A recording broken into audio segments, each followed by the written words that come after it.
El sexenio del presidente Ernesto Zedillo lo marcó la crisis económica, la devaluación del peso y el rescate bancario que benefició a una cúpula empresarial a cambio de sumir a millones de mexicanas y mexicanos en la pobreza.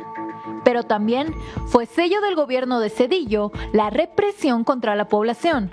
Movimientos sociales, liderazgos de izquierda, grupos insurgentes y civiles y cualquiera que se opusiera a las políticas de su administración. Con Ernesto Zedillo como presidente, ocurrieron en México represiones que generaron escándalos internacionales. El 28 de diciembre de 1995, en la masacre de Aguas Blancas, 17 miembros de la organización campesina de la Sierra del Sur fueron asesinados a tiros y otros 23 heridos por judiciales y policías, cuando se dirigían a protestar por la desaparición de uno de sus compañeros. Un acto atroz que el resto de los integrantes de la organización aseguran fue planeado con la participación de diversos secretarios y funcionarios del estado de Guerrero por órdenes del entonces gobernador Rubén Figueroa Alcocer. El gobierno estatal intentó acusar a los campesinos de agredir a la policía para justificar lo ocurrido, pero la evidencia desmintió esta versión y 3 meses más tarde, el gobernador Figueroa Alcocer se retiró del cargo, con licencia indefinida y manteniendo su fuero. A pesar de las violaciones graves a los derechos humanos que fueron documentadas, los presuntos responsables continúan gozando de impunidad. La política represiva de Zedillo contó con el apoyo del PAN.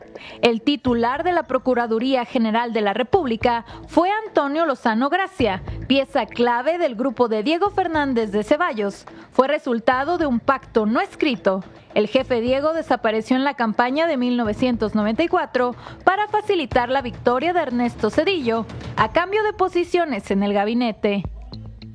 Esta represión estuvo lejos de ser la única durante el mandato zedillista.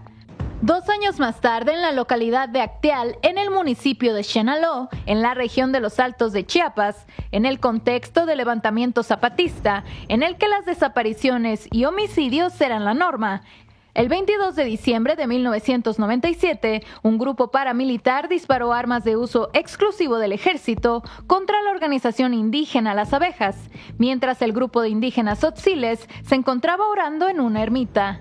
La masacre se prolongó por más de 8 horas y dejó 45 muertos, entre estos mujeres embarazadas, niñas y niños, así como 26 heridos graves y víctimas que murieron por heridas con armas punzocortantes o disparos recibidos por la espalda.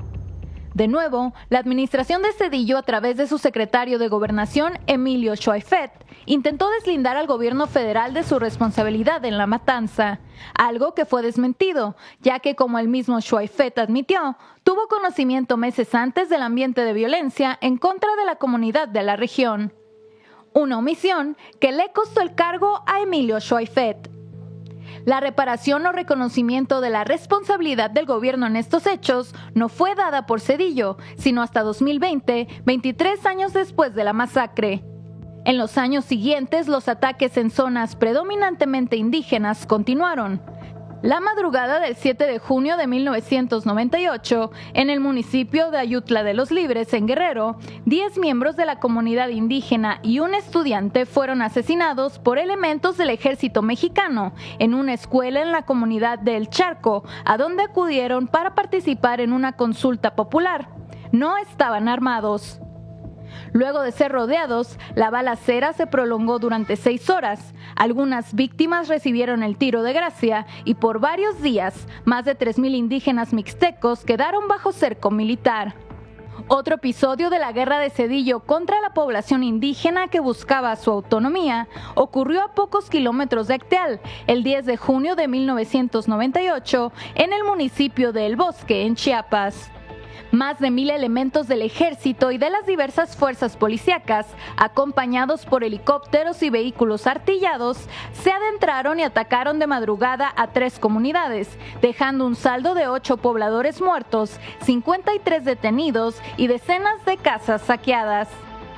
El gobierno argumentó que el operativo fue legal, sin embargo la evidencia apuntó a que la matanza fue una ruptura más del compromiso gubernamental y optar por el uso de la fuerza en lugar del diálogo con la población. El Barzón surgió en 1993 como un movimiento social de agricultores endeudados con los bancos ante las altas tasas de interés y la apertura de las importaciones por el Tratado de Libre Comercio de América del Norte. Inconformidades que con el lema "Debo no niego, pago lo justo" estallaron en fuertes movilizaciones en distintos estados del país, a las que se sumó parte de la clase media afectada por la crisis económica.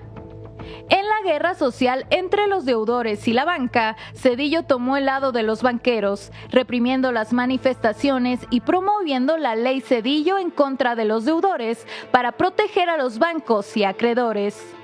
La violencia dictada desde el Estado marcó los sexenios de Zedillo y su antecesor Carlos Salinas, pues entre 1988 y 1997 se produjo una persecución sistemática de la oposición y de miembros de partidos como el PRD, que provocó la muerte de más de 600 militantes del PRD, crímenes que nunca fueron esclarecidos.